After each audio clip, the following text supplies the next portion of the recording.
আমন্ত্রণদীপ্ত সংবাদে আপনাদের সাথে আছি আমি ইয়াসমিন সুমনা। জাতীয় সংসদে সর্বসম্মতিক্রমে পাশ হলো সন্ত্রাস বিরোধী সংশোধন বিল ২০২৬। এর ফলে গণ অভ্যুত্থানে ক্ষমতাচ্যুত আওয়ামী লীগের কার্যক্রম নিষিদ্ধই থাকছে। সকালের সেশনে এ সংক্রান্ত বিলটি উত্থাপন করেন স্বরাষ্ট্রমন্ত্রী সালাউদ্দিন আহমদ। এরপর সরাসরি কণ্ঠ ভোটে তা পাশ হয়। অন্তর্বর্তী সরকারের সময় ২০২৫ সালের ১২ই মে স্বরাষ্ট্র মন্ত্রণালয় প্রজ্ঞাপন জারি করে আওয়ামী লীগ এবং এর অঙ্গ সহযোগী ও ভ্রাতৃপ্রতিম সব সংগঠনের কার্যক্রম নিষিদ্ধ ঘোষণা করেছিল। এখন অধ্যাদেশটি সংসদে আইন আকারে পাশ হওয়ায় আওয়ামী লীগের যে কোনো কার্যক্রম শুধু নিষিদ্ধই নয়, বরং দলটির সব নেতাকর্মীদেরও বিচারের আওতায় আনা যাবে। এছাড়া হামের বিস্তার নিয়ন্ত্রণে সরকার ১৪ দিন এগিয়ে এনে আগামী ২০ এপ্রিল থেকে সারা দেশে একযোগে টিকাদান কার্যক্রম শুরু করবে বলে সংসদকে জানিয়েছেন স্বাস্থ্যমন্ত্রী। হামের টিকার বিষয়ে স্বতন্ত্র সংসদ সদস্য রুমিন ফারহানার এক প্রশ্নের জবাব দিতে গিয়ে এ তথ্য জানান তিনি। করেছিলাম from 3rd may all over the country শুরু করার জন্য। আমরা এটাকে আরো এগিয়ে নিয়ে আসছি। Because we have been able to collect the necessary vaccines from UNICEF by this time, and so we are expediting the vaccination program all over the country from 20th of this month. আমরা 14 দিন এগিয়ে নিয়ে আসছি।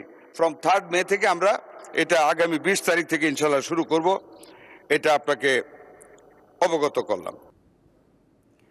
ত্রয়োদশ জাতীয় সংসদের সংরক্ষিত নারী আসনে ভোট গ্রহণ অনুষ্ঠিত হবে আগামী ১২ই মে। মনোনয়নপত্র দাখিলের শেষ দিন ২১ এপ্রিল। বুধবার নির্বাচন ভবনে সংরক্ষিত নারী আসনের তফসিল ঘোষণা করেন ইসির সিনিয়র সচিব আক্তার আহমেদ। তফসিল অনুযায়ী ২২ ও ২৩ এপ্রিল রিটার্নিং কর্মকর্তা মনোনয়নপত্র যাচাই বাছাই করবেন। আপিল আবেদন করা যাবে ২৬ এপ্রিল। আপিল নিষ্পত্তি হবে ২৭ ও ২৮ এপ্রিল। এছাড়া প্রার্থিতা প্রত্যাহারের শেষ তারিখ ২৯ এপ্রিল এবং প্রতীক বরাদ্দ হবে ৩০ এপ্রিল। মনোনয়নপত্র দাখিল করতে হবে ইসি সচিবালয়। সংরক্ষিত নারী আসনের রাজনৈতিক দল ও জোটভিত্তিক বণ্টনের বিষয়ে ইসি সচিব জানান, বিএনপি ও তাদের মিত্ররা পাবে ৩৬টি আসন, জামায়াত নেতৃত্বাধীন ১১ দলীয় ঐক্য পাবে ১৩টি আসন। এছাড়া ৬ জন স্বতন্ত্র এমপি একজোট হয়ে একটি আসন পাবেন।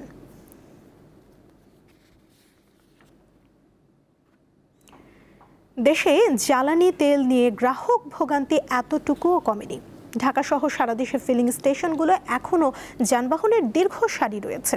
রাজধানীতে কিছু কিছু পাম্প আজও বন্ধ রয়েছে। যেসব পাম্পের সংশ্লিষ্টরা জানান, পর্যাপ্ত সরবরাহ না থাকায় বাধ্য হয়ে তেল বিক্রি বন্ধ রাখছেন তারা। এছাড়া যেখানে তেল মিলছে সেখানে মোটরসাইকেল ও ব্যক্তিগত গাড়ি চালকরা ঘন্টার পর ঘন্টা অপেক্ষা করার কথা জানান। আমি 7:30 থেকে সিরিয়াল ধরা, তাও প্রেস ক্লাবের সামনে ছিলাম, ওইখান থেকে এখানে আসলাম। বহুত সাধারণ জনগণের অনেক হ্যাসাল হইতেছে এই তেলের জন্য। এটা একটা সমাধান দরকার আমাদের। এটা তো তেল না, মনে হয় আমরা স্বর্ণ কিনতে আসছি, এরকম একটা অবস্থা। আমার খুব একটা অবস্থা খুবই খারাপ, যে আমি একটা তবে ভালোভাবে চলবো এটারও খুব হারাই লেগেছে এই আর কি। ভোক্তা সাধারণের প্রতি আমি উদাত্ত আহ্বান জানাই, তেলে ক্রাইসিস নাই, বিশ্বে ক্রাইসিস আছে, আমাদের এখানেও ক্রাইসিস আছে, কিন্তু সরকার যেভাবে বলতেছে আপনারা শান্তভাবে সুশৃঙ্খলভাবে পাম্পে আসেন, আপনার প্রয়োজন যেটা এই তেলটা নেন। পাবলিক তো এটা করছে না। লালমনিরহাটের পাটগ্রাম উপজেলার ধবলগুড়ি সীমান্তে ভারতীয় সীমান্তরক্ষী বাহিনী বিএসএফ এর গুলিতে আলী হোসেন নামে এক বাংলাদেশি নিহত হয়েছেন। বিজিবি ও স্থানীয়রা জানান, গত রাত 2:50 ও ভোর 4:50 পৃথকভাবে 2 দফা গুলির শব্দ শোনা যায়। এ ঘটনার পর সকাল 6:30টার দিকে বিজিবি ও বিএসএফ এর ব্যাটালিয়ন অধিনায়ক পর্যায়ে মোবাইল ফোনে যোগাযোগ হয়।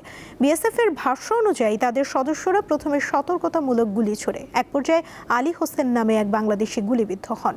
গুরুতর আহত অবস্থায় তাকে বিএসএফ সদস্যরা নিজেদের হেফাজতে নিয়ে ভারতীয় হাসপাতালে পাঠালে চিকিৎসক তাকে মৃত ঘোষণা করেন। এ ঘটনায় উভয় দেশের সীমান্তরক্ষী বাহিনীর মধ্যে ব্যাটালিয়ন ও সেক্টর কমান্ডার পর্যায়ে স্পট মিটিংয়ের উদ্যোগ নেওয়া হয়েছে। আগামীকাল বগুড়া 6 ও শেরপুর 3 আসনে উপনির্বাচনের ভোট গ্রহণ। সকালে সংশ্লিষ্ট ব্যক্তিদের কাছে নির্বাচনী সরঞ্জাম বিতরণ করা হয়। বগুড়া 6 আসনে মোট ভোটার 4,50,037 জন। পাশাপাশি পোস্টাল ব্যালটের ভোটার রয়েছেন 3,736 জন। এছাড়া শেরপুর 3 আসনের 128টি ভোট কেন্দ্রে ভোট হবে।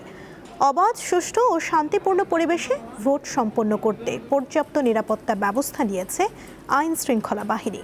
ভোট গ্রহণ চলবে সকাল 7:30 থেকে বিকেল 4:30 পর্যন্ত।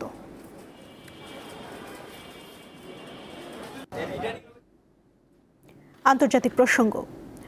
অবশেষে ইরানের বিরুদ্ধে যুদ্ধবিরতির ঘোষণা দিয়েছে যুক্তরাষ্ট্র। সামাজিক যোগাযোগ মাধ্যম ট্রুথ সোশ্যালে ডোনাল্ড ট্রাম্প জানান, পাকিস্তানের প্রধানমন্ত্রী ও সেনাপ্রধানের বিশেষ অনুরোধে ইরানের ওপর পূর্ব নির্ধারিত বিধ্বংসী হামলা 2 সপ্তাহের জন্য স্থগিতে তিনি রাজি হয়েছেন। তবে এই স্থগিতাদেশের প্রধান শর্ত হচ্ছে ইরানকে অবিলম্বে এবং সম্পূর্ণ নিরাপদভাবে হরমুজ প্রণালী জাহাজ চলাচলের জন্য উন্মুক্ত করে দিতে হবে। যুক্তরাষ্ট্রের প্রেসিডেন্টের এমন খবর প্রকাশের পর আনুষ্ঠানিক বিবৃতি দিয়েছে ইসরায়েলের প্রধানমন্ত্রীর দপ্তর।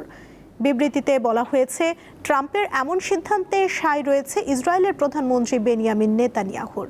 তবে 2 সপ্তাহের এই যুদ্ধবিরতিতে লেবানন অন্তর্ভুক্ত থাকবে না বলেও বিবৃতিতে জানানো হয়। প্রতিক্রিয়া জানিয়েছে ইরানও। দেশটির পররাষ্ট্রমন্ত্রী এক বিবৃতিতে জানান, যুক্তরাষ্ট্র ও পাকিস্তানের অনুরোধ এবং আলোচনার প্রস্তাবের ভিত্তিতে ইরানের সশস্ত্র বাহিনী প্রতিরক্ষা অভিযান স্থগিত রাখবে।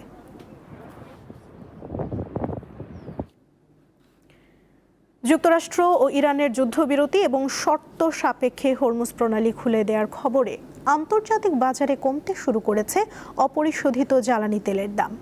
মাত্র কয়েক ঘন্টার মধ্যে অপরিশোধিত তেলের দাম কমেছে 14% বেশি।